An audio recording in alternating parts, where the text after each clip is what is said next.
बच्चों, आज हम जिस टॉपिक के ऊपर डिस्कस करेंगे वो है परसेंटेज का बहुत ही इम्पोर्टेंट पार्ट। क्योंकि परसेंटेज एक खुद में बहुत बड़ा चैप्टर होता है और उसके बहुत सारे टाइप्स के हमें क्वेश्चन देखने के लिए मिलते हैं। सिर्फ मल्टीप्लाई बाय 100 कर देना it's not a percentage. Percentage का एक अपना बहुत बड़ा क्राइटेरिया है जिसको हमें समझना होगा। अगर हम अपने एग्ज़ाम में अपने सिलेबस के हिसाब से अगर अच्छे से पढ़ना चाहते हैं तो परसेंटेज को बहुत ही अच्छे से ग्रास्प। यहाँ पर हमने क्वेश्चंस को ले लिया है जो कि टाइप ए का क्वेश्चन है।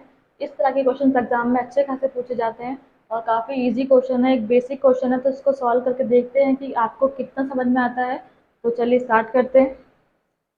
तो सबसे पहले क्वेश्चन में क्या कहा है, if 80% of A is equals to 50% of B and B is equals to x% of A, then find the value of x। तो क्वेश्चन में कहने का मतलब ये है कि a का 80% यानी कि 80% ऑफ a किसके बराबर है, वो 50% ऑफ b। 80% ऑफ ए, जब परसेंटेज का साइन यहाँ से हट जाएगा तो नीचे आ जाएगा आपका 100, और का मतलब multiply and then A is equals to 50/100 multiply by B. 100 से 100 कैंसिल आउट हो जाएगा, यहाँ से आपका 0 से 0 कैंसिल आउट हो जाएगा। तो ए की वैल्यू आपके पास बच्चों कितनी बचेगी, 5/8 मल्टीप्लाई बी, या फिर आप कह सकते हैं 5/8 बी। यहाँ से हमारी ए की वैल्यू हमें पता लग गई कि जो ए की वैल्यू है वो कितनी है, बी का 5/8 गुना है। तो अब अगला स्टेप दिया है कि बी की वैल्यू x% ऑफ ए है, यानी कि बी बराबर x% ऑफ ए। और जब परसेंटेज का साइन यहाँ से हटेगा तो डिवीजन में कितना आ जाएगा, 100, देन मल्टीप्लाई बाय ए। ए की वैल्यू बच्चों मेरी यहाँ पे 5/8 और मल्टीप्लाई बाय बी। तो यहाँ पर भी हमारा बी है, जब बी से बी कैंसिल आउट हो जाएगा तो कितना आएगा यहाँ पर हमारा, यह आएगा 1 बराबर x मल्टीप्लाई 5/100 मल्टीप्लाई बाय 8। 5 से इसको कट करेंगे कितना आ जाएगा, 5 2 10 और 0 बचा कितना यहाँ पे, 8 2 60। तो यहाँ से 8 की जो वैल्यू, 8 की मल्टीप्लाई 20 में करेंगे कितना आएगा, 160। तो यहाँ से x की जो वैल्यू आ गई वो आ गई हमारी 160। तो आई होप आपको ये क्वेश्चन समझ में आया होगा। बहुत ही ज़्यादा बेसिक क्वेश्चन है बच्चों। इसके आगे हम नेक्स्ट क्वेश्चन पढ़ते हैं और उसकी हेल्प से आपको समझाने की कोशिश करते हैं। आई बच्चों, इस क्वेश्चन में पूछा गया है कि if x is less than y by 25% then y exceed x by, यानी कि अगर x y से 25% छोटा है तो y x से कितना परसेंट बड़ा होगा। इसका हमें जवाब देना है, यानी कि ये आंसर हमें बताना है। तो चलिए स्टार्ट करते हैं। तो पहला काम है x बनाएंगे और y बनाएंगे। तो x, अगर हमारी y की वैल्यू यहाँ पे 100 है तो इसकी वैल्यू कितनी रही होगी, 75, क्योंकि इनके बीच का जो डिफरेंस है वो कितना आ रहा है हमारा 25, क्योंकि y 25 हमारे यहाँ पे बड़ा है और x 25 यहाँ पे छोटा है। तो अब हमें निकालना क्या है कि y x से कितना बड़ा है।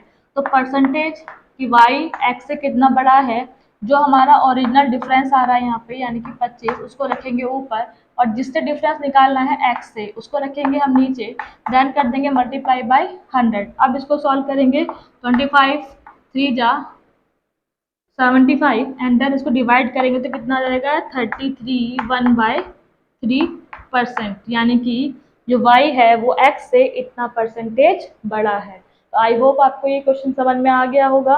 तो चलिए बच्चों अगले क्वेश्चन की तरफ से कहा गया है, if the income of Ram is 12 1/2% more than that of Shyam, यानी कि राम की जो आय है वो श्याम की आय से 12.5% अधिक है, यानी कि 12.5% ज़्यादा है। तो अगर मैं कहूँ कि राम की, पहली बात तो ये कि जो 12.5% होता है इसकी जो फ्रैक्शनल वैल्यू होती है ये कितनी होती है हमारी, 1/8।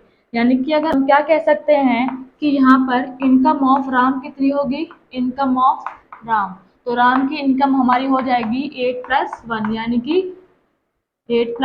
यानी कि 9, और इनकम ऑफ श्याम कितनी होगी हमारी, इनकम ऑफ श्याम, तो श्याम की जो इनकम होगी वो होगी हमारी कितनी, 8। तो राम की इनकम ज़्यादा है, श्याम की इनकम कम है, और पूछा क्या गया है, श्याम 9 और 8 का डिफरेंस कितना आ रहा है इसका, यानी कि 1। अगर राम की यहाँ पे आय और शाम की आय को कंपेयर किया जाए तो इसमें डिफरेंस कितना आ रहा है, राम की आय 9 और शाम की आय 8, तो इनमें डिफरेंस कितने का आ रहा है हमारा 1 का।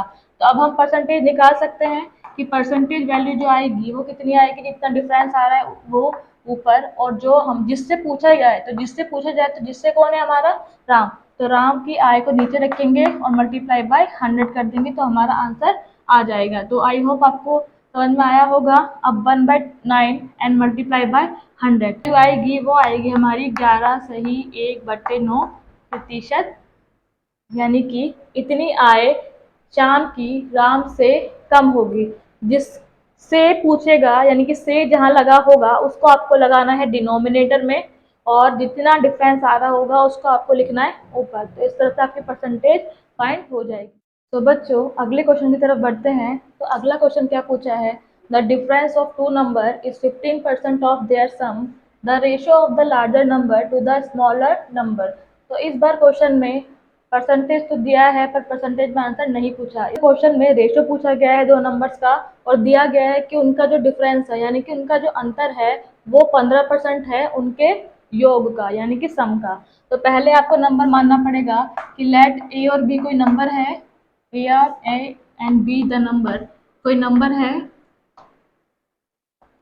और इस कंडीशन को फॉलो कर रहा है, ए बड़ा है हमारा बी से। तो इसके अकॉर्डिंग यानी कि जो क्वेश्चन में दिया है इसके अकॉर्डिंग क्या होगा, इनका जो अंतर है वो 15% होगा किसका, इनके योग का।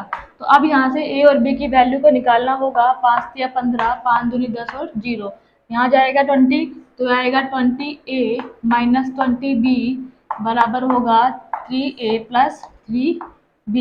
अब a की वैल्यू यहाँ पर इधर लेकर आएंगे तो कितनी आ जाएगी, 20 माइनस 3 यानी कि 17a, इसको उधर लेकर जाएंगे तो कितना आएगा ये 23b, और अगर a बाय b निकालेंगे तो आपका आएगा ये 23/17 यानी कि 23:17, ये आएगा आपके उन दो नंबरों का रेशो। तो अब चलते हैं अगले और लास्ट क्वेश्चन की तरफ। तो यहाँ पर लिखा है what is the 27% of 36% of 5/9 of 4500। 27% multiply 36% multiply 5/9 and multiply by 4500। अगर इस तरह की हमारे सामने प्रॉब्लम्स आएगी तो उसे किस तरह से सॉल्व करना है उसे देखते हैं।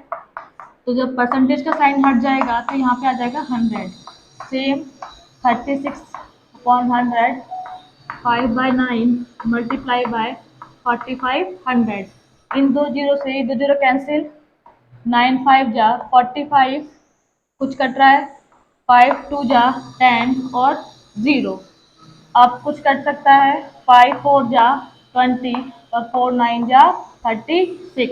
तो जो वैल्यू बची है उसको लिखेंगे 27 मल्टीप्लाई 9 मल्टीप्लाई, कुछ बच रहा है अभी आगे शायद और कुछ नहीं बच रहा, तो इनकी मल्टीप्लाई करके आप लिखेंगे आएगा वो आएगा आपका 243।